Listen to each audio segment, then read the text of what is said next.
Bienvenidos a nuestra inmersión de hoy, donde nos adentramos en un misterio que ha cautivado y perturbado al mundo durante décadas. Sí. La enigmática figura de Charles Manson. Un personaje envuelto en una aura de oscuridad y locura, Efectivamente. cuya historia se extiende mucho más allá de los titulares sensacionalistas. Para desentrañar las capas de este enigma, Claro. nos sumergiremos en la información que encontramos en su entrada de Wikipedia. Ah. Acompáñenos mientras exploramos la vida de Manson, desde sus turbulentos inicios hasta su macabro legado, Por supuesto. incluyendo un posible asesinato sin resolver que podría estar conectado a él. Prepárense para adentrarnos en los recovecos más oscuros de la mente humana. Comencemos por el principio. Vale. Charles Manson nació en Cincinnati en 1934, Sí. hijo de una joven prostituta de tan solo 16 años. Una vida difícil desde el inicio. Su infancia estuvo marcada por la ausencia de un hogar estable. Claro. Incluso se dice que su madre llegó a venderlo por una jarra de cerveza. Imagina el impacto psicológico de una infancia así. Terrible.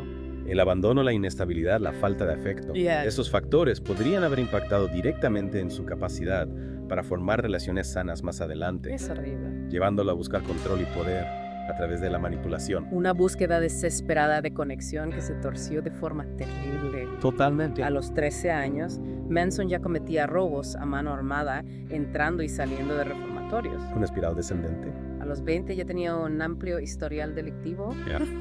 Robo de vehículos, falsificación de cheques. Parecía destinado a una vida entre rejas. Y la prisión se convirtió en su hogar durante gran parte de su vida. ¡Qué horror!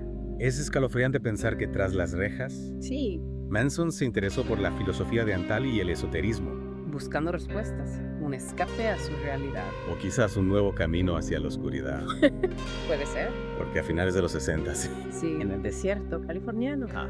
Manson formó lo que se conocería como la familia. la familia. Un grupo de seguidores atraídos por su carisma ¿Sí? y su retorcida visión del mundo. Una visión que se fusionó con la canción Helter Skelter de los Beatles. Exactamente. Manson la interpretó como una profecía de una guerra racial apocalíptica. Increíble. ¿Cómo pudo una canción, una obra de arte, transformarse en un detonante para actos tan horribles?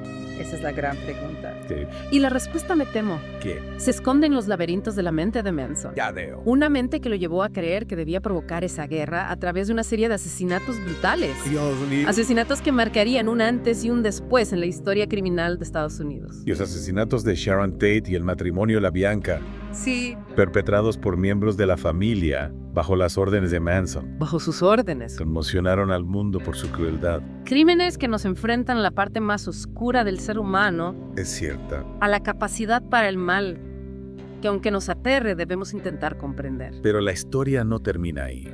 Mientras Manson cumplía su condena, Ajá. un nuevo misterio surgió a la superficie. Ah, sí. La historia de Jane Doe número 59. ¿Quién? Una mujer joven encontrada brutalmente asesinada en 1969. Un crimen sin resolver durante décadas, Sí. hasta que en 2015, ¿Qué pasó? gracias a pruebas de ADN, se identificó a la víctima como Richard Benson. Rick Jurgensen. Lo inquietante es que su asesinato se produjo tan solo unos días después de los crímenes de la familia Manson No. y muy cerca del lugar de los hechos. Esta proximidad en tiempo y espacio a los crímenes de la Me gusta preguntarnos, familia. ¿podría tratarse de otra víctima de Manson y sus seguidores? Es una posibilidad escalofriante que no podemos ignorar. Desde luego. Esta complejidad se extiende más allá del propio Manson. Recordemos a Jane Doe número 59. Su caso adquiere una nueva y escalofriante dimensión, si tenemos en cuenta el momento y el lugar en que se produjo. Justo cuando pensábamos que habíamos explorado todos los rincones oscuros de este caso, emerge una nueva sombra.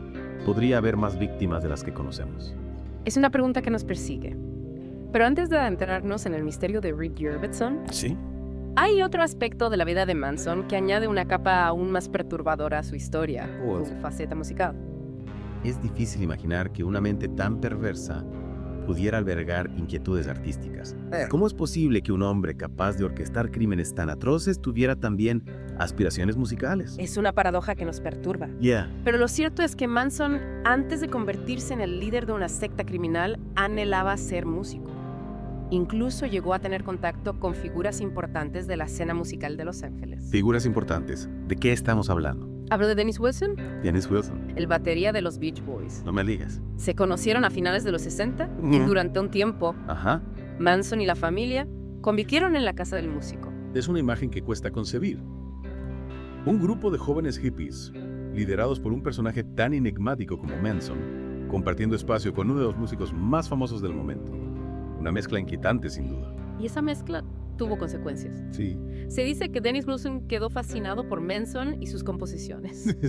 Incluso llegó a grabar una canción suya, Cease to Exist, aunque con algunas modificaciones en la letra y bajo el título Never Learn Not to Love.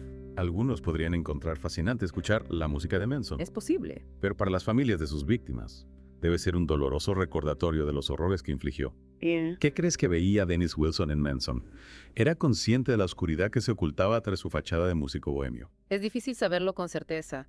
Quizás Wilson vio en Manson un talento en bruto, Sí. una energía creativa que lamentablemente se desvió hacia el abismo. Lo cierto es que la música de Manson existe. ¿Ya? Hay grabaciones de sus canciones que fueron publicadas después de su encarcelamiento. Imagino que escuchar esas canciones debe producir una sensación escalofriante. Conocer la historia de Manson, la magnitud de sus crímenes, y al mismo tiempo percibir su talento musical, su capacidad para crear algo que podría considerarse bello. Exacto, es una dualidad inquietante.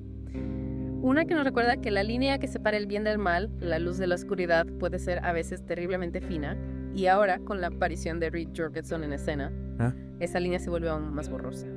Volvamos entonces al misterio de Jane Doe número 59. Su cuerpo fue encontrado en las colinas de Hollywood cerca de Mullandar Drive justo unos días después de los asesinatos de Sharon Tate y los LaBianca. Un lugar y un momento que inevitablemente despiertan sospechas. Sospechas que se intensifican al considerar la brutalidad del crimen, más de 150 puñaladas. Un ensañamiento que recuerda el modus operandi de la familia. Es como si el fantasma de Manson se cerniera sobre este caso, susurrando preguntas que aún no tienen respuesta. Si se confirmara la participación de la familia en este crimen. Añadiría una nueva dimensión a la brutalidad y el alcance de sus actos. ¿Cuántas víctimas más podrían haber? ¿Cuántos secretos permanecen ocultos en la oscuridad? Preguntas que nos obligan a mirar más allá de la superficie, a indagar en los rincones más oscuros de este caso. Totalmente. Y para ello debemos adentrarnos en las pruebas, Claro. en los detalles que podrían arrojar luz sobre el destino de Reed Jorgensen. Las autoridades, por supuesto, están investigando la posible conexión con Manson y sus seguidores. Y aunque aún no hay pruebas concluyentes, la coincidencia es demasiado llamativa como para ignorarla. Efectivamente, la proximidad temporal y geográfica con los asesinatos de la familia Manson, la brutalidad del crimen, ¿Ya? son elementos que apuntan en una dirección inquietante. Si Richard Benson fuera otra víctima de Manson, estaríamos hablando de un caso aún más complejo y escalofriante. Sin duda. Pero la sombra de Manson se extiende mucho más allá de los crímenes que cometió, ¿verdad? Se ha convertido en un icono de la cultura popular. Un símbolo del mal, un personaje que sigue fascinando y repeliendo al mismo tiempo. Su imagen con la mirada penetrante y la esvástica grabada en la frente Es icónica. se ha reproducido hasta la saciedad en películas, documentales, libros, incluso en la música. Es cierto. Es como si su figura ejerciera una extraña fascinación sobre nosotros. Y no solo su imagen, también su filosofía retorcida. Su visión apocalíptica del mundo ha inspirado a artistas y creadores de todo tipo. ¿Por qué crees que nos fascina tanto? ¿Qué Ujú. nos atrae de la oscuridad de Manson? Quizás sea una mezcla de morbo y fascinación por lo prohibido. Puede ser. Nos sentimos atraídos por lo que nos asusta, Ya. por lo que nos pone frente al espejo de nuestra propia fragilidad.